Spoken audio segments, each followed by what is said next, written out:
তবে সিনেমা জগৎ থেকে দূরে থাকা রচনা বন্দ্যোপাধ্যায়ের পারিশ্রমিক কত? কিভাবে রোজগার করছেন তিনি দুহাতে, তা নিয়ে প্রশ্ন অনেকেরই মনে। সঞ্চালনা থেকে শুরু করে নিজের শাড়ির ব্যবসা, পাশাপাশি বিভিন্ন ইভেন্ট থেকে ডাক পেয়ে থাকে বোন রচনা বন্দ্যোপাধ্যায়। শো করে থাকেন বিভিন্ন জায়গায়। রচনা বন্দ্যোপাধ্যায় একের পর এক সোশ্যাল পোস্ট তাঁর বর্তমানে ভাইরাল। সোশ্যাল মিডিয়াতে বারবারই সক্রিয় তিনি। তারই মাঝে এবার বিদেশ থেকে একাধিক ফ্রেম শেয়ার করে নিলেন তিনি সকলের সঙ্গে। রচনা বন্দ্যোপাধ্যায়কে ঘিরে ভক্তদের মনে উত্তেজনার পারদ কম নয়। দিদি নম্বর 1 সেট থেকে নিত্য ভক্তদের সঙ্গে যোগাযোগ রেখে চলেছেন রচনা। রচনা বন্দ্যোপাধ্যায় বরাবরই তিনি টলিপাড়ার ক্রাশ। বয়স যেন তাঁর কিছুতেই বাড়ে না। একের পর এক ভালো ছবি সকলকে উপহার দিয়েছেন তিনি।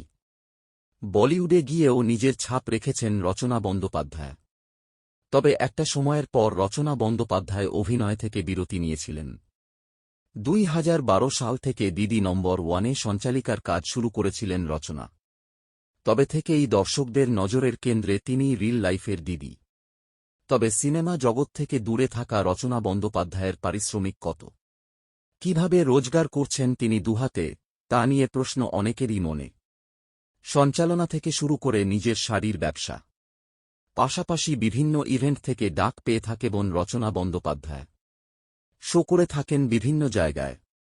সোশ্যাল মিডিয়ায় সার্চ করলে বা গুগলে উত্তর খুঁজতে বেরলে চোখে পড়ে রচনা বন্দ্যোপাধ্যায় এপিসোড পিছু পারিশ্রমিক নিয়ে থাকেন 1 থেকে 2 লাখ টাকা।